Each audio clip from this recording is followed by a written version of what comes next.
Là, ça commence. D'accord. Eh bien, bonjour et bonne année. On est... Meilleur vœu. Non, vous aurez entendu. D'accord, meilleur vœu. Donc aujourd'hui, on va faire une étude sur la Trinité. Et la semaine prochaine, on fera sur quoi, beau papa? Ce sera sur... Elohim. La suite des pas du maître. Voilà.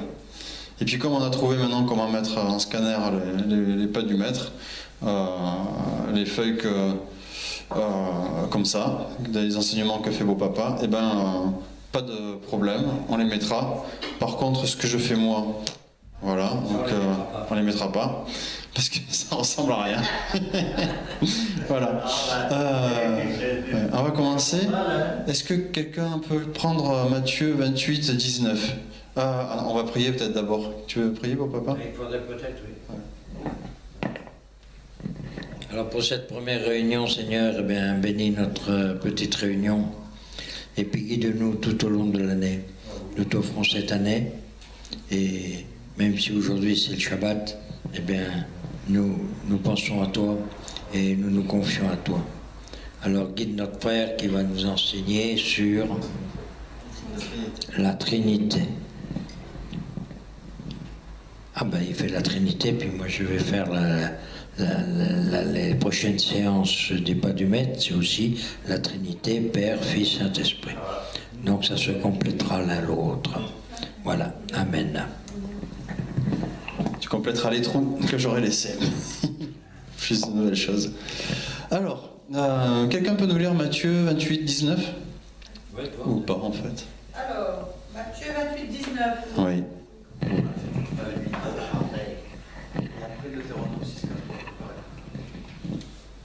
Matthieu 28, 19. Allez, faites de toutes les nations des disciples, les baptisant au nom du Père, du Fils et du Saint-Esprit.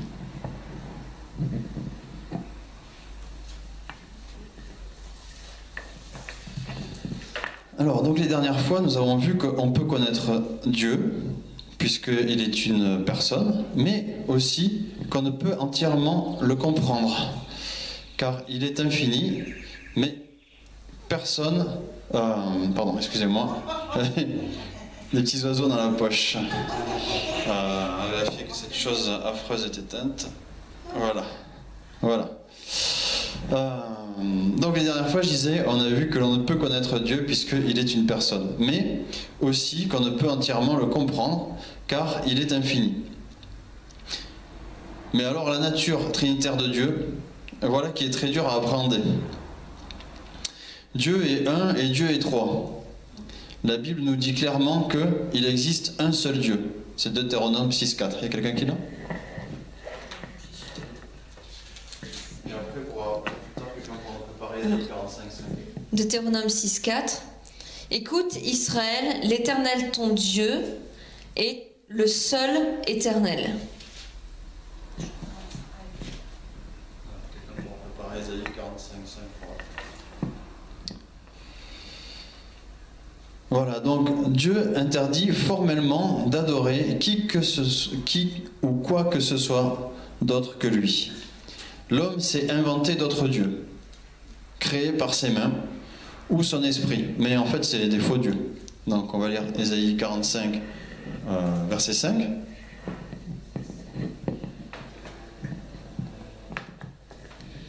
Ésaïe 45, 5. Je suis l'Éternel et il n'y en a point d'autre. Hors moi, il n'y a point de Dieu.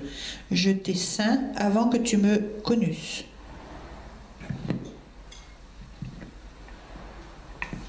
Voilà, quelqu'un peut préparer pour après Marc 12, verset 29 à 30.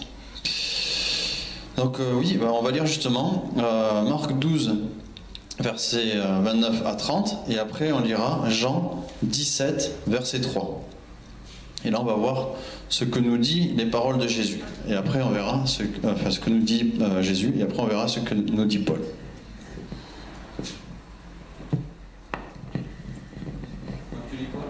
Marc 12, 29, 30. Jésus leur répondit, je vous adresserai aussi une question. Répondez-moi et je vous dirai par quelle autorité je fais ces choses. Le baptême de Jean venait-il du ciel ou des hommes? Répondez-moi.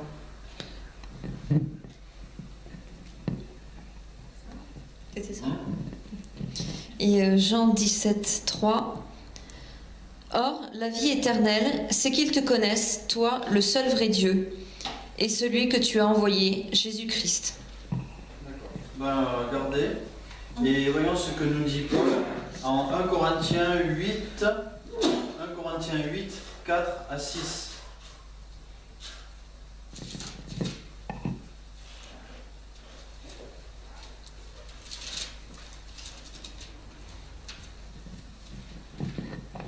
« 1 Corinthiens 8, 4 à 6.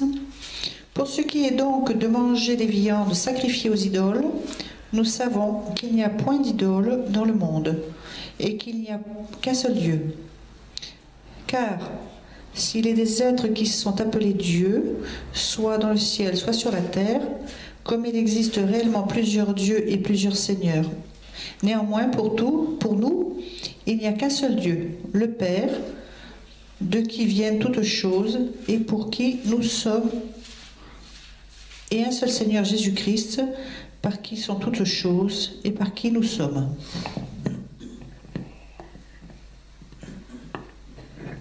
En fait, tout à l'heure, maman s'était trompée. Tu t'étais trompé dans le verset que tu as lu, c'était pas ça. Ouais, c'était Marc 12, j'avais dit 29 à 30. Et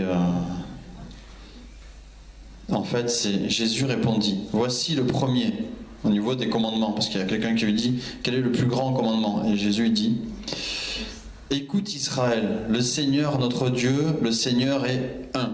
Tu aimeras le Seigneur ton Dieu de tout ton cœur, de toute ton âme, de toute ta pensée et de toute ta force. Voilà. Donc notre Dieu se manifeste en 3 personnes. Le Père, le Fils et l'Esprit Saint. C'est vrai que c'est dur à comprendre. Je vais vous livrer ce qu'a dit un jour un évangéliste de renommée internationale. Alors il dit, la Bible enseigne qu'il y a un seul Dieu, mais 3 personnes. Dieu le Père, Dieu le Fils, Dieu le Saint-Esprit. Vous dites, je ne peux comprendre cela. Moi non plus, je ne peux pas le comprendre. Saviez-vous qu'aucun homme n'a inventé quelque chose que personne ne peut comprendre? Des scientifiques m'ont dit une chose... des scientifiques m'ont dit que très peu d'hommes dans le monde entier ont pu saisir et maîtriser parfaitement la théorie de la relativité d'Einstein. Mais personne n'a jamais maîtrisé parfaitement la doctrine de la Trinité. Cela démontre que c'est Dieu qui l'a inventée. L'homme en était incapable. Nous ne pouvons ni la comprendre, ni la maîtriser, car Dieu en est à l'origine. Je ne puis comprendre comment il est possible qu'il y ait un seul Dieu, et néanmoins 3 personnes, Dieu le Père, Dieu le Fils et Dieu le Saint-Esprit, mais je l'accepte comme une révélation de Dieu. Nous allons parler maintenant de Jésus-Christ, le Fils divin du Père. Alors il faut préparer si vous pouvez. Qu'est-ce qu'il y a? Ah ben quand elle veut, oui. D'accord. Donc belle maman nous fera quelque chose à propos de l'eau et du Saint-Esprit à la fin. Il faut chercher quoi? Ah ben là il va falloir chercher Jean 10, 33 et puis une autre, Jean 5, 18. Donc cette révélation était incompréhensible pour les compatriotes de Jésus, qui étaient juifs et monothéistes. Donc pour eux, le fait que Jésus dise être le Fils de Dieu est un blasphème, quoique il ne le dit pas clairement directement, mais enfin, des fois quand même un peu si. Voilà, on va le lire. Alors, Jean 10, 33.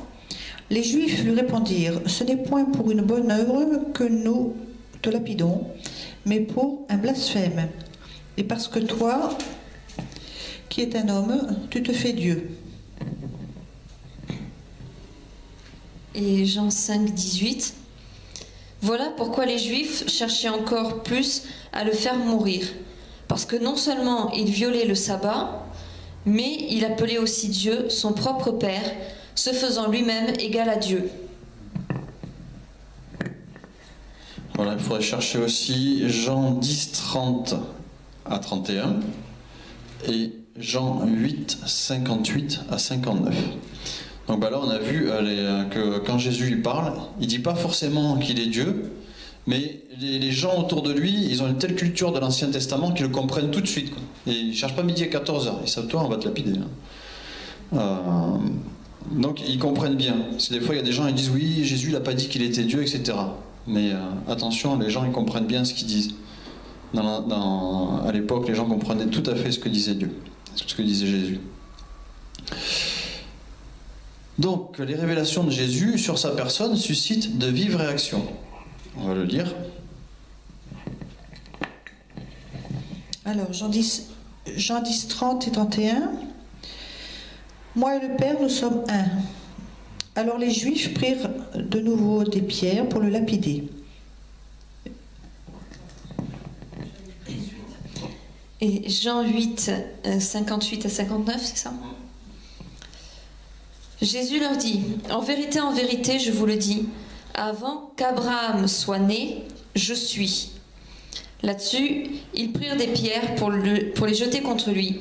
Mais Jésus se cacha et sortit du temple en passant au milieu d'eux. C'est ainsi qu'il s'en alla. Quelqu'un peut prendre Exode 3, 14 ?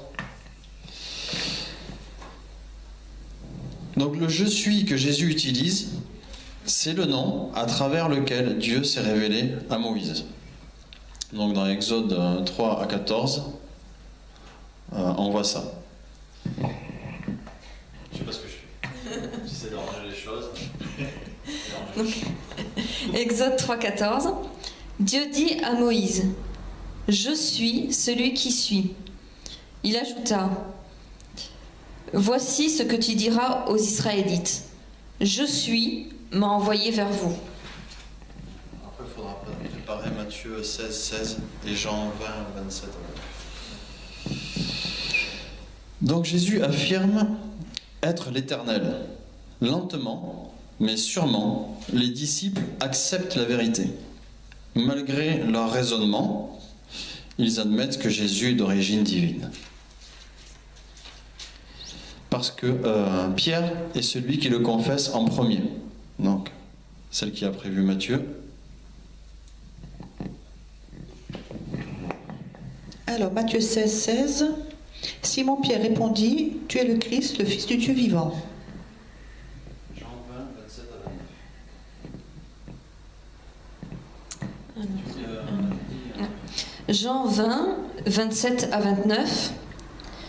Puis il dit à Thomas, « Avance ton doigt ici et regarde mes mains. Avance aussi ta main et mets-la dans mon côté. Ne sois pas incrédule, mais crois. » Thomas lui répondit, « Mon Seigneur et mon Dieu. » Jésus lui dit, « Parce que tu m'as vu, tu as cru. Heureux ceux qui n'ont pas vu et qui ont cru. »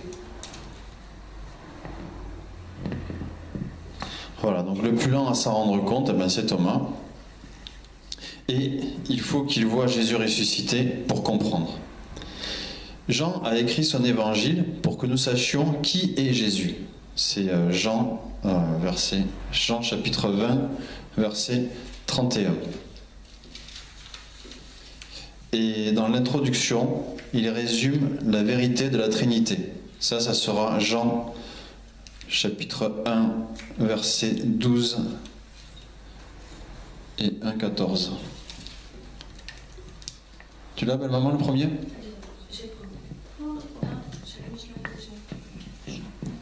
Alors, Jean 20, verset 31.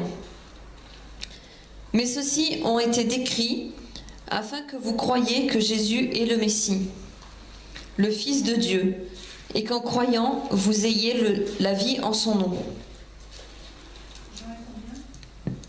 Je l'ai si tu veux. Alors, Jean 1, Jean 1, verset 1 à 2. Au commencement, la parole existait déjà. La parole était avec Dieu et la parole était Dieu. Elle était au commencement avec Dieu. Et 1,14. Et Jean 1, verset 14. La parole s'est faite homme, elle a habité parmi nous, pleine de grâce et de vérité. Et nous avons contemplé sa gloire, une gloire comme celle du Fils unique venu du Père. Matthieu 3, 17. Donc ici, la parole est Dieu et pourtant distincte de Dieu. Jésus est réellement Dieu et cependant distinct du Père. La distinction entre Jésus et son Père se voit dans la prière qu'il adresse à son Père en Jean 17. Non, on ne va pas le lire parce que c'est tout un chapitre, mais je vous invite à le lire chez vous. Et aussi au moment de son baptême. Donc là, on va lire Matthieu 3, verset 17.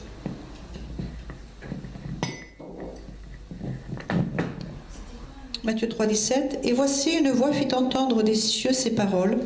Celui-ci est mon fils bien-aimé, en qui j'ai mis toute mon affection.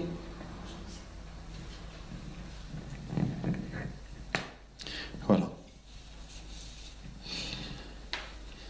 Donc on pourrait penser que le Père, le Fils et le Saint-Esprit sont trois facettes ou trois manifestations de Dieu.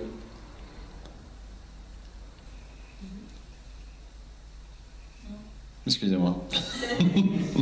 En tout cas, on voit le Fils prier le Père, ou encore au moment du baptême du Fils, le Père qui parle des cieux et l'Esprit Saint descendre comme une colombe sur Jésus.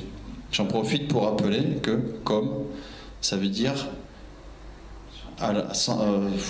oui, de la même façon, voilà, de la même façon. Donc ça ne veut pas dire, parce qu'il y en a certains qui représentent l'Esprit Saint comme un oiseau, ils font un oiseau, voilà, et puis ils disent voilà, c'est l'Esprit Saint. Ben, l'Esprit Saint, c'est pas un piou-piou. C'est faux ça. C'est bien mignon, mais l'Esprit Saint, c'est Dieu, c'est le Seigneur. C'est la parole de Dieu qui le dit. Donc il est descendu comme une colombe, mais ce n'est pas une colombe. Alors, les trois personnes de la Trinité sont éternelles, et cette caractéristique, elle appartient qu'à Dieu. Et on va lire Ésaïe 9, verset 5, le chapitre, le verset que je cherchais l'autre jour, belle maman.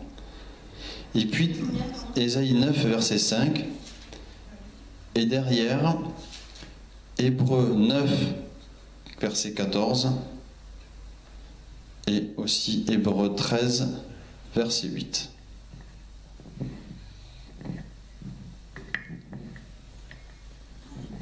Ésaïe 9, verset 5.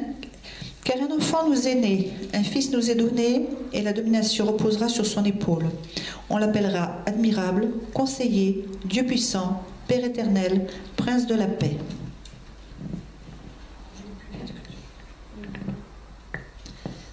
Alors, Hébreux 9, verset 14. Si tel est le cas, le sang de Christ qui s'est offert lui-même par Dieu, à Dieu par l'Esprit. Je recommence. Si tel est le cas, le sang de Christ qui s'est offert lui-même à Dieu par l'Esprit éternel comme victime sans défaut, purifiera d'autant plus votre conscience des œuvres mortes afin que vous serviez le Dieu vivant. Pas facile à lire tout ça. Et Hébreux 13, 8. Jésus-Christ, est le même hier, aujourd'hui et pour l'éternité. Après, vous pouvez chercher aussi Genèse 1, verset 1, ça c'est très difficile à trouver. Et Colossiens 1, verset 16, et puis le psaume 104, verset 30.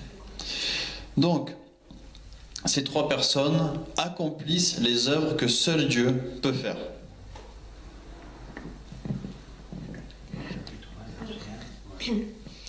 Au commencement, Dieu créa le ciel et la terre, en version française. En version hébraïque, on n'a pas tout à fait le même sens. On dit à la tête de, il créa, Dieu, les cieux et la terre. Ça revient très exactement au même, encore faut-il bien le comprendre.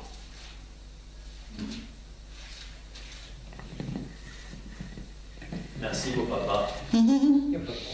Colossiens 1, verset 16.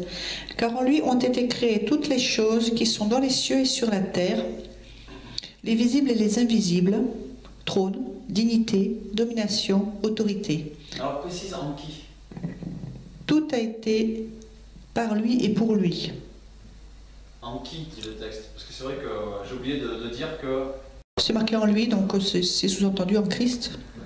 Non, c'est pas sous-entendu, c'est marqué plus haut. Voilà, c'est que c'est pas sous-entendu, c'est que c'est expliqué plus haut que on parle de Jésus. C'est absolument pas sous-entendu, c'est très clair. C'est une évidence. Oui. Et dans Psaume 104, verset 30, tu envoies ton souffle et ils sont créés. Tu renouvelles ainsi la surface de la terre. Voilà. Donc regarde, tu vas lire 1 Pierre 1, 2, parce qu'il y a aussi l'œuvre du salut. Alors, 1 Pierre 1, verset 2.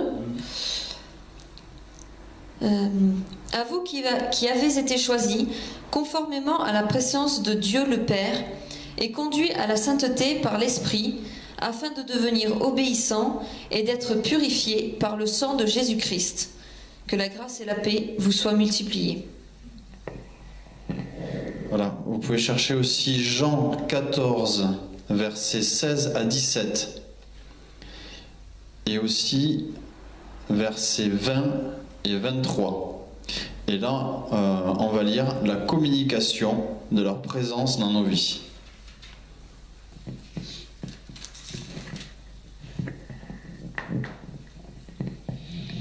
Alors, Jean 14, 16 et 17. Et moi, je prierai le Père, et il vous donnera un autre consolateur, afin qu'il demeure éternellement avec vous. L'Esprit de vérité que le monde ne peut recevoir, parce qu'il ne le voit point et ne le connaît point. Mais vous, vous le connaissez, car il demeure avec vous, et il sera avec vous. Versets 20 et 23. Tu peux pas le faire? Alors, versets 20 à 23. 20 à 23. 20 et 23. Ah, 20 et 23. Alors, verset 20. En ce jour-là, vous connaîtrez que je suis en mon Père, que vous êtes en moi et que je suis en vous. Et le verset 23, il est là.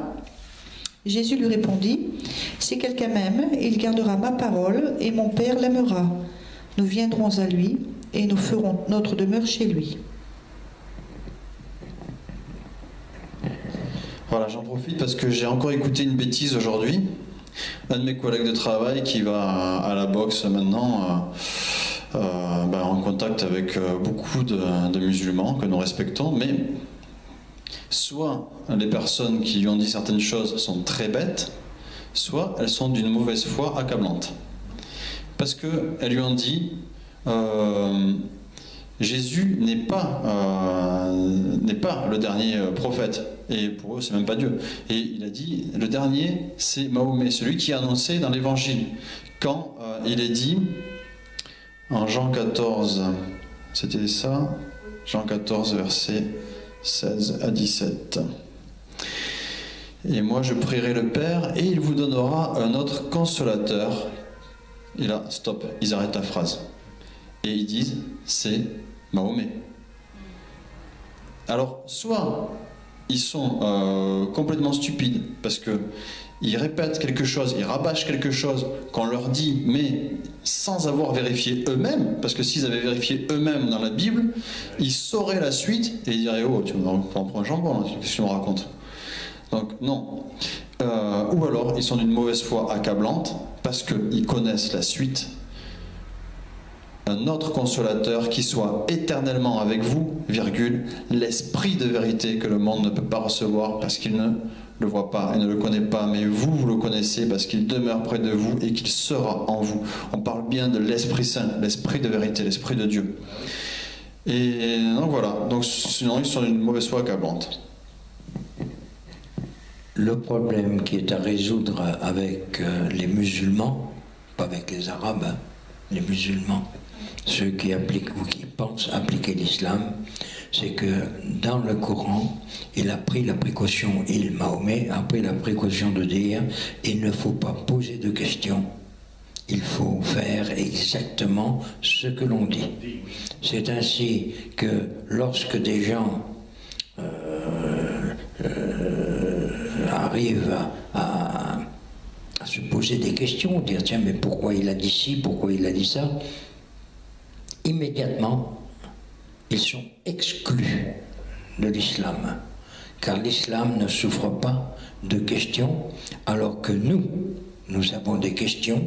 Et au contraire, il est bien dit, comme tu viens de le dire, vérifiez dans vos livres ce que vous disent ceux qui vous instruisent. Pourquoi? C'est pas pour douter de leurs paroles, c'est pour vérifier que c'est bien cela et qu'ils sont bien dans le sens.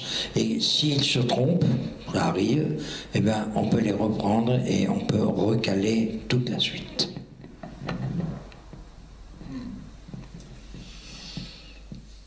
Alors, après cet intermède, parce que c'est vrai que non, mais je parle de ce que j'ai dit parce que c'est vrai que quand j'entends des choses, des fois, ça m'agace. Comme le fait que pourquoi on mange du jambon, alors que dans l'Ancien Testament, c'est écrit, mais lis le Nouveau déjà, et tu sauras, enfin, lis la Nouvelle Alliance, et tu sauras pourquoi ce n'est plus les mêmes choses. Enfin, c'est pas le propos, là. Donc, l'œuvre du jugement n'appartient pas au Père, n'appartient pas que au Père, mais il juge à travers le Fils. Alors là, c'est Jean 5, verset 23, et Actes 17, verset 31. Flap, flap, flap, flap. C'est bon ?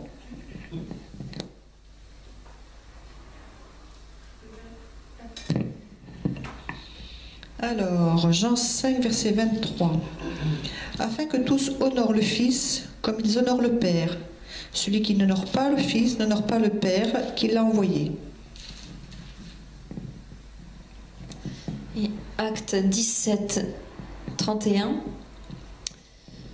Parce qu'il a fixé un jour où il jugera le monde avec justice par l'homme qu'il a désigné.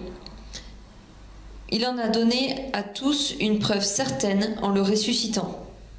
Il faudra chercher après Apocalypse 4, verset 11 et Apocalypse 5, verset 12 à 13. Donc si le Père et le Fils sont dignes d'un même honneur et qu'au ciel ils sont l'objet d'une même adoration, c'est parce qu'ils sont divins tous les deux. Le Fils ne l'est pas moins que son Père. Donc là, on va lire Apocalypse 4, verset 11 et Apocalypse 5, verset 12 à 13. Et après, on pourra préparer Philippiens 2, 6. Alors, Apocalypse 4, verset 11. Tu es digne, notre Seigneur et notre Dieu, de recevoir la gloire et l'honneur et la puissance. Car tu as créé toutes choses, et c'est par ta volonté qu'elles existent et qu'elles ont été créées. Apocalypse 5, versets 12 à 13. Il disait d'une voix forte, « L'agneau qui a été offert en sacrifice est digne de recevoir la puissance, la richesse, la sagesse, la force, l'honneur, la gloire et la louange. Toutes les créatures qui sont dans le ciel, sur la terre, sous la terre, sur la mer, tous les êtres qui s'y trouvent, je les entendis s'écrier. À celui qui est assis sur le trône et à l'agneau, soit louange, l'honneur, la gloire et la domination au siècle des siècles. » Quelqu'un va nous lire après Philippiens 2, 6. Il restera sur Philippiens 2, 6. Parce qu'il y aura du Philippiens 2, 7 à 8 ensuite. Et aussi du Jean 14, 28. Donc, Jésus, quand il s'est incarné, n'a pas fait valoir qu'il était égal à Dieu. Il ne l'a pas fait valoir. Il s'est abaissé et il s'est soumis de son plein gré à la volonté de son Père. Voilà. Tu peux lire Philippiens 2, 6, puis 7 à 8. Alors, Philippiens 2, 6. 6 à 8, quoi, en fait. Ayez en vous les sentiments qui étaient en Jésus-Christ, lequel, existant en forme de Dieu, n'a point regardé comme une proie arrachée d'être égal avec Dieu. Oui, c'est marqué comme ça, en forme de Dieu.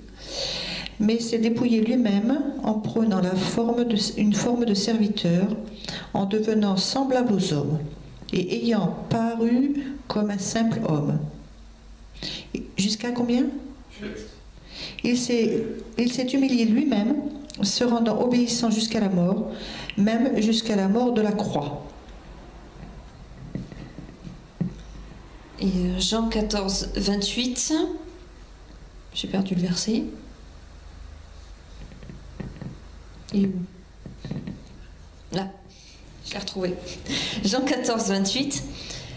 Vous avez entendu que je vous ai dit, je m'en vais et je reviens vers vous. Si vous m'aimiez, vous vous réjouiriez de ce que je vais auprès du Père, car mon Père est plus grand que moi. Alors, après, on va préparer 2 Corinthiens 3, 17. Donc, il n'est pas moins Dieu, je parle de Jésus, hein, il n'est pas moins Dieu, parce que pour autant, un enfant qui obéit à son Père n'en est pas moins humain. L'Esprit de Dieu partage l'essence de Dieu. 2 Corinthiens 3, 17. Or le Seigneur, c'est l'Esprit. Et là où est l'Esprit du Seigneur, là est la liberté.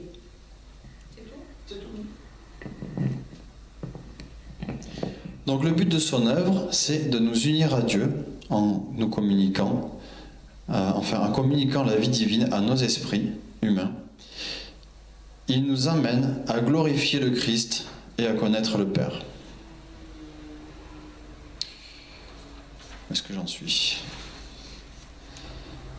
Donc, la formule du baptême instaurée par Jésus, on va la rappeler, en Matthieu 28, 19. Cette formule utilise au singulier le nom du Père, du Fils et du Saint-Esprit, car les trois sont un. C'est aussi pour ça que la formule apostolique récapitule l'œuvre continue des trois personnes de la Trinité pour nous.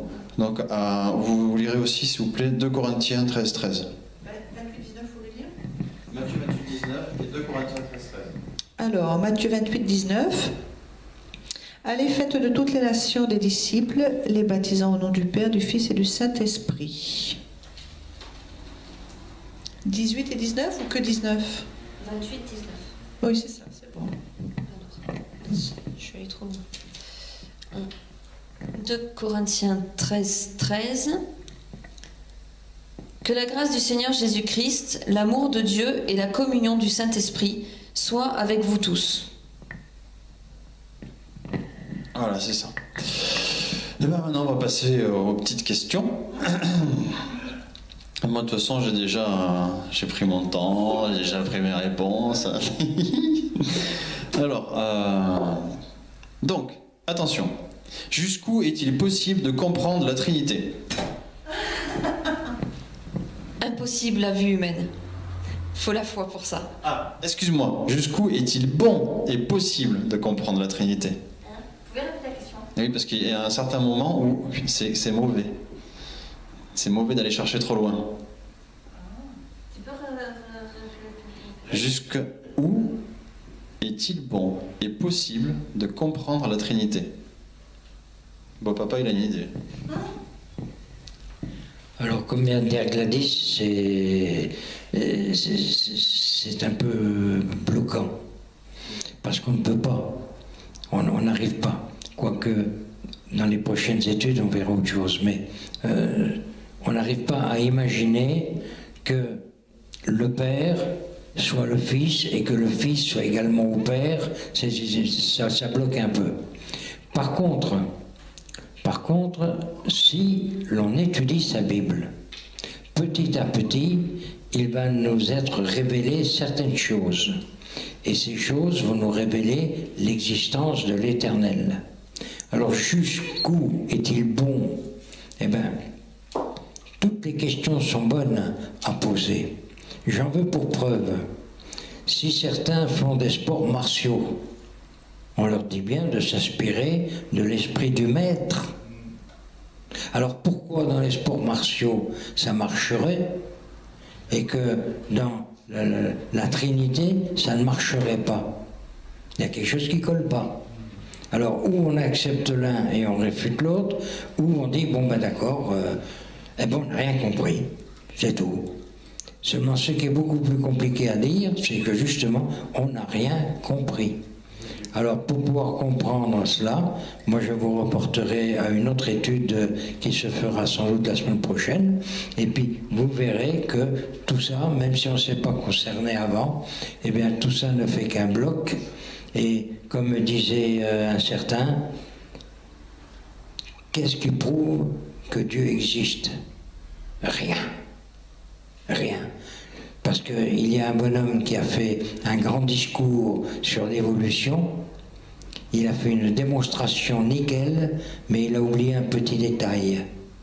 Avant de faire une démonstration, il faut déjà commencer par faire une hypothèse. Et ce monsieur Darwin n'a jamais fait d'hypothèse. Il a fait une démonstration. Donc sa démonstration ne peut pas finir en CQFD. La nôtre peut finir. D'où vient le vent? Où va-t-il? On n'en sait rien. Et pourtant, on sait qu'il y a du vent, on le sent. Et bien avec l'Éternel, c'est pareil.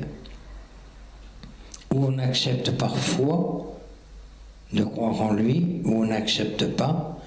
Et ceux qui se ferment les yeux, tant pis pour eux. Et nous qui avons la foi, on se dit, bon, on ne vaut pas plus que les autres, mais au moins on a la foi en l'Éternel. Alors ce qui est bon, eh bien, c'est de chercher, tout est dans le livre. Certaines choses sont révélées à certains et ne le seront pas à d'autres. Je pense qu'aussi la limite de chercher, comme tu dis, c'est de chercher, déjà de chercher dans la Bible, et de surtout pas essayer de chercher plus loin que la Bible. Pourquoi? Parce qu'on tombe très facilement dans j'ai compris, mais j'ai compris par mes propres forces, j'ai compris selon mon petit intellect très humain et très limité, et j'ai compris rien du tout. Mais le problème, c'est qu'on croit avoir compris et on va enseigner ce qu'on croit avoir compris, alors qu'on n'a rien compris. Et moi, je pense qu'il ne faut pas chercher trop non plus. Ça rejoint un petit peu les deux idées, parce que après on interprète, et donc après c'est utilisé de façon, j'allais dire, détournée. Voilà, parce qu'on interprète et puis c'est le côté humain qui reprend, quoi. Voilà, bah pour une fois, je ne vais pas lire ce que j'ai, parce que de toute façon, là, vous avez dit tout ce que j'avais prévu. Donc super. Non, mais il peut y avoir d'autres choses aussi que moi j'ai pas pensé. Mais là, il y a des choses auxquelles j'ai pas pensé et en plus que j'avais prévu. Donc, super. Alors, après, du coup, oui, on en a parlé, ça peut engendrer des fausses doctrines si on va trop loin, qu'on ne se satisfait pas de la révélation de l'Esprit Saint et puis de ce qu'on a dans la Bible.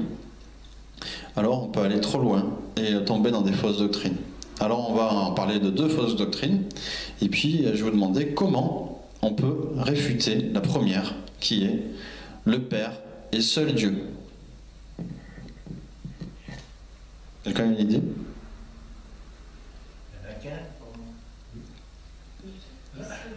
Ouais. Ben en fait, t'as une idée? C'est ce qu'on a dit effectivement tout à l'heure. Si on considère que Dieu est le seul et unique Dieu, parce qu'il nous l'a dit, il nous l'a dit dans ses écrits, qu'il était le seul et l'unique, ou on l'accepte, ou on ne l'accepte pas. Oui, mais la liberté que l'on a, c'est... La question c'était, il y a une fausse doctrine qui dit que Dieu, le Père, est seul Dieu. C'est-à-dire que l'Esprit Saint et Jésus ne sont pas Dieu. Ça, c'est une fausse doctrine.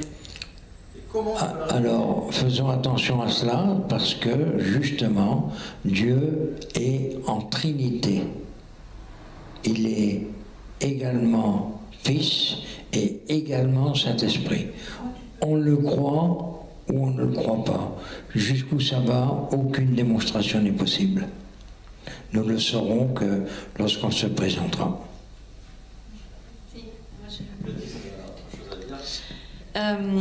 Il y a au moins une chose que Jésus a faite qui prouve bien qu'il est Dieu. Et d'ailleurs, les pharisiens de l'époque l'ont bien compris. C'est quand il y a eu le paralytique qui a été descendu par ses amis du toit. Au départ, il lui a dit tes péchés sont pardonnés. Et comme les pharisiens le lui ont rétorqué juste à ce moment-là, il n'y a que Dieu qui peut pardonner les péchés. Et si Jésus avait le pouvoir, comme il l'a fait, de pardonner les péchés, c'est bien parce qu'il est Dieu.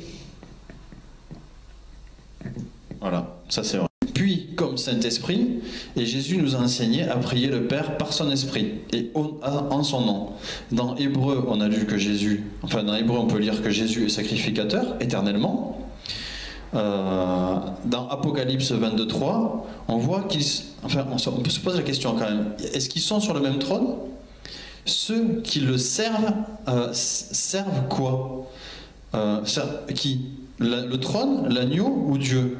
Pourquoi c'est pas écrit ils les servent ENT, mais c'est écrit servent eux au singulier. Encore une fois, la révélation de la Trinité n'est pas complète. Elle est un mystère qui nous sera pleinement révélé au ciel. Alors, autre fausse doctrine. Comment peut-on réfuter celle-là? Il y a 3 dieux, mais qui n'en forment qu'un.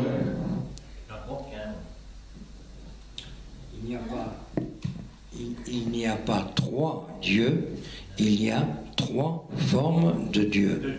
La seule chose que l'on peut dire en reprenant le premier verset dans sa forme hébraïque, on dit Elohim. El, celui qui est au-dessus de celui qui est au-dessus, Im, qui est un pluriel. Alors, là, un Israélien, un Juif va nous dire, c'est logique, c'est par respect.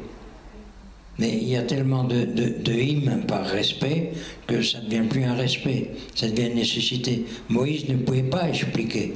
Il faudra attendre la venue de Christ pour qu'il nous explique. Im, Père, Fils, Saint-Esprit. Et là encore une fois, on est devant un mur, on croit ou on ne croit pas, on accepte ou on n'accepte pas. Et c'est pour ça que Jésus a dit, vous êtes libre.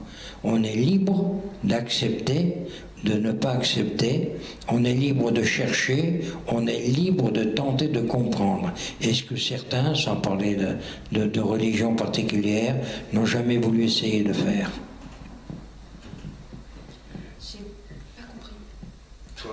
J'ai pas compris la question.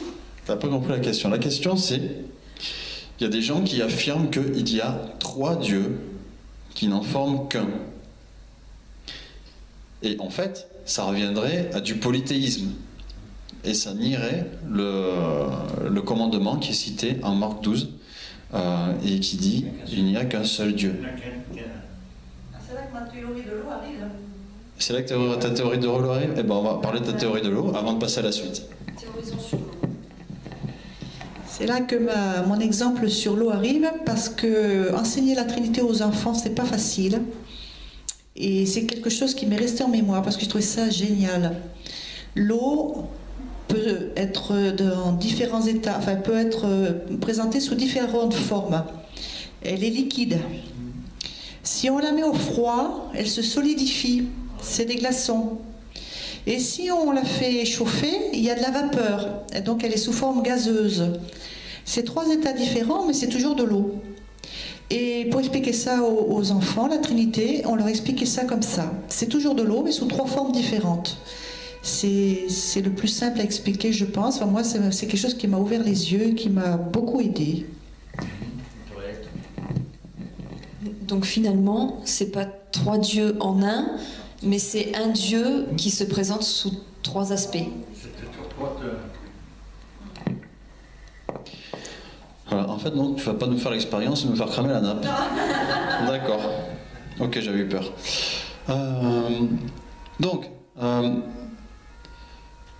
autre chose, qu'est-ce que nous devons répondre à des personnes qui soulignent que Dieu est le chef de Christ, comme on l'a lu en 1 Corinthiens 11.3, et que Jésus dit « Le Père est plus grand que moi » en Jean 14.28. Donc qu'est-ce qu'on doit leur répondre? Dans une famille, il y a le grand-père, l'arrière-arrière-grand-père, le trisaïeul, j'en passe, et des meilleurs. Et puis il y a le père. Et puis après, il y a le fils. Est-ce que le fils est semblable au père ou au grand-père ou à l'arrière-grand-père? Non. Il est bien différent, on est d'accord? Et pourtant, ils sont tous unis par une même chose. Par le Père numéro 1. Nous sommes, nous, tous unis par Adam. De fil en aiguille, les choses se sont transmises. Qu'on le veuille ou qu'on ne le veuille pas. Et là encore, c'est une acceptation ou un refus. Des gens refusent, ma foi qu'ils refusent, ils sont libres, mais ils sont aussi libres de chercher. Et ce qui n'est pas laissé en liberté, on l'a vu tout à l'heure, c'est la recherche. Un chrétien se doit de rechercher. S'il ne veut pas rechercher, ce n'est pas un chrétien.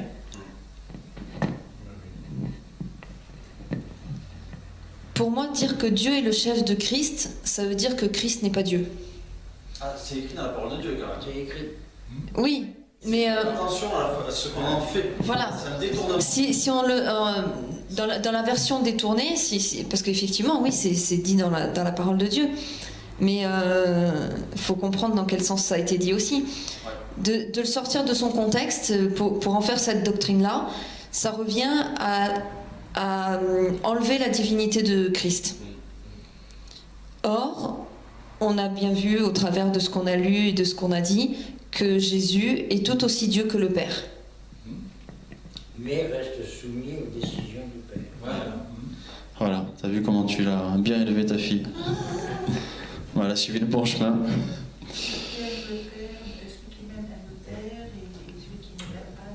Voilà, belle maman, elle dit celui qui m'aime aime le Père et celui qui ne m'aime pas n'aime pas le Père.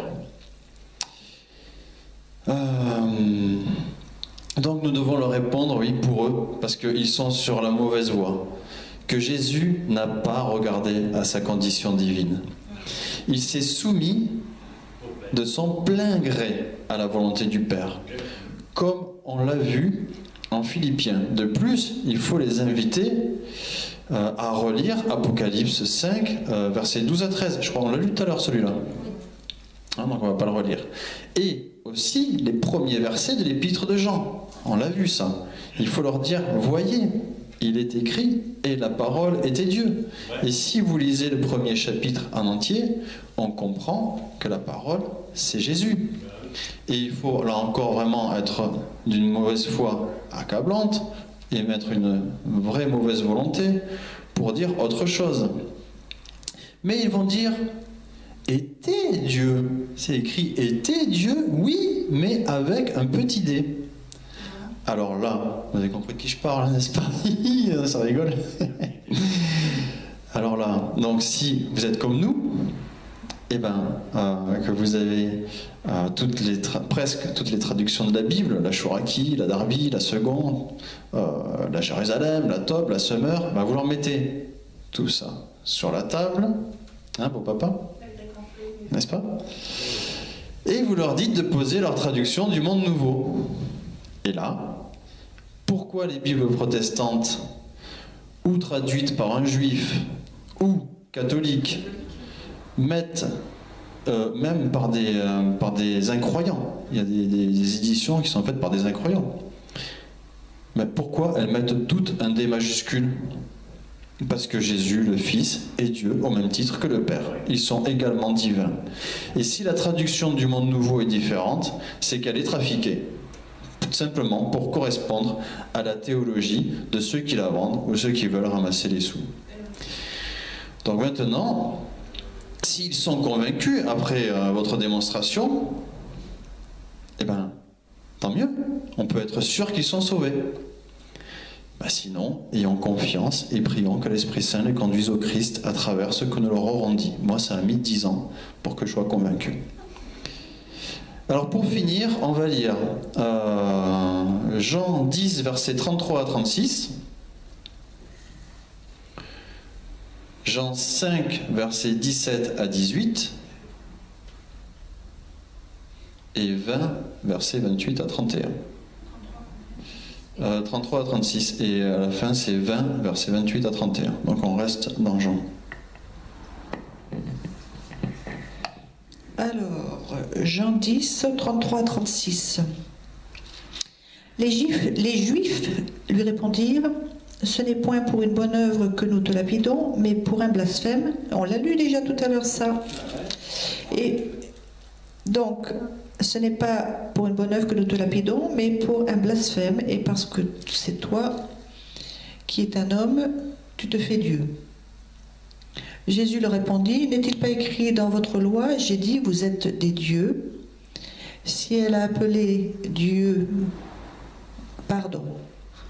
si elle a appelé Dieu avec un petit d, ceux à qui la parole de Dieu a été adressée, et si l'écriture ne peut être anéantie, celui que le Père a sanctifié et envoyé dans le monde, vous lui dites, tu blasphèmes, et cela parce que j'ai dit, je suis le Fils de Dieu. Et après Alors, Jean 5, 17 et 18. C'est pareil. Cependant, Jésus leur répondit, « Mon Père est à l'œuvre jusqu'à présent. Moi aussi je suis à l'œuvre. Voilà pourquoi les Juifs cherchaient encore plus à le faire mourir. Parce que non seulement il violait le sabbat, mais il appelait aussi Dieu son propre Père, se faisant lui-même égal à Dieu. » Jean 20, 28 à 31. Thomas lui répondit, « Mon Seigneur et mon Dieu. » Jésus lui dit, « Parce que tu m'as vu, tu as cru.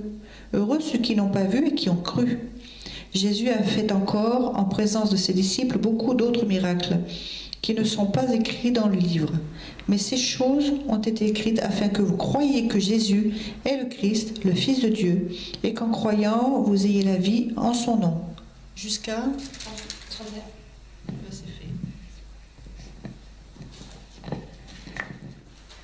Alors je vais renfoncer le clou. Tu nous dis D minuscule et D majuscule. Moi je veux bien. Comment tu écris Elohim? Je sais pas, vas-y, raconte. Il n'y a pas de voyelle en hébreu. Oui, mais là on parle du Nouveau Testament. C'est en grec. Oui, oui, c'est en grec. Mais si tu le traduis, puisque le Nouveau Testament a été écrit en grec, mais il a été aussi traduit en hébreu. Et à partir de ce moment-là, il n'y a plus rien. Alors, le D minuscule, le D majuscule, c'est une convention qui avait été lancée par Rome pour dire, lorsque l'on parle, donc, ce que l'on dit Elohim, lorsque l'on parle de l'éternel, on lui mettra un D majuscule, au même titre d'ailleurs que les Juifs nous disent Elohim, on met un pluriel. C'est simplement une question, je dirais, d'ethnie. Mais ça ne donne rien de plus. Par contre, quand on explique elle, celui qui est au-dessus de celui qui est au-dessus, on n'en explique pas plus, mais ça, l'explication viendra un peu plus tard. Voilà, comme le fait que le nom de Jésus est le nom au-dessus de tout nom. Je voudrais juste dire un truc quand même, c'est que oui, de mettre un grand D et un petit D, c'est d'accord une convention que les êtres humains ont prise, ont décidé, mais on est quand même bien d'accord qu'il y a une seule traduction française, parmi toutes, même anglaise je pense, ou enfin, parmi toutes les traductions qui puissent exister, il n'y en a qu'une seule qui refuse de mettre ce grand D pour Jésus, pour la divinité de Jésus, alors que toutes les autres sont d'accord pour reconnaître Jésus comme Dieu. Et qui ne reconnaît pas Jésus comme Dieu? Devine. Enfin. Non, mais de toute façon, si les gens tombent sur une traduction du Monde Nouveau, ils vont savoir. Donc,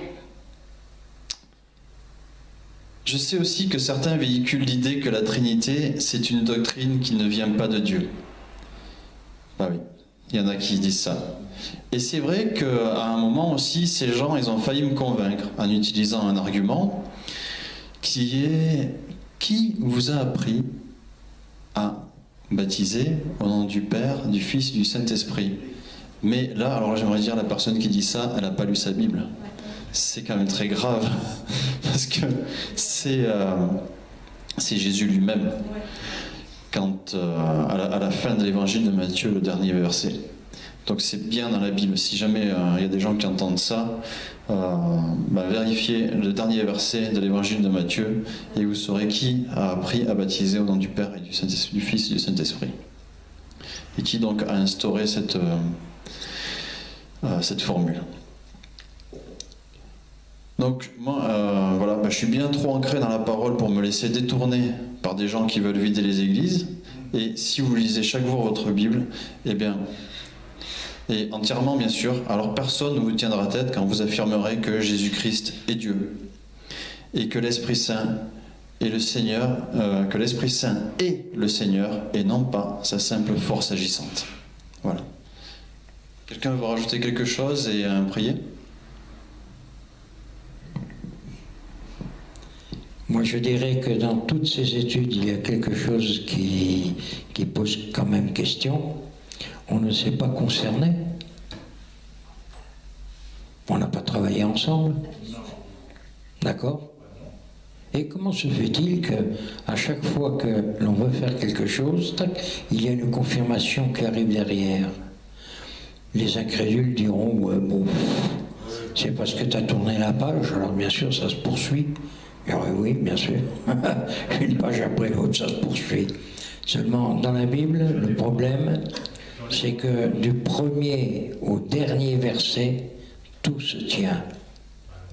Alors que si je prends, parce que nous on lit la Bible, mais il y a plusieurs livres dans la Bible qui ont été écrits pendant des siècles et des siècles. Si je prends l'œuvre d'un des plus grands écrivains qui puisse être, eh ben, enfin, c'est bien, ça va de sa première lettre à sa dernière, et puis quand le bouquin est fermé, eh ben, il en écrit un autre, qui 9 fois sur 10 n'a rien à voir avec le premier, et puis etc. Alors que la Bible, il y a un fil rouge qui est là, et qui nous guide. Encore une fois, si les gens le veulent, enfin c'est bien, et s'ils ne le veulent pas, nous, et on le verra dans d'autres circonstances, nous avons à leur dire, mais nous avons aussi à leur dire: vous êtes libres. Et la liberté a un prix. La liberté, comme on disait encore dans l'après-midi, là, on a beaucoup parlé des droits de l'homme, et dans les droits de l'homme, on a oublié un article: les devoirs.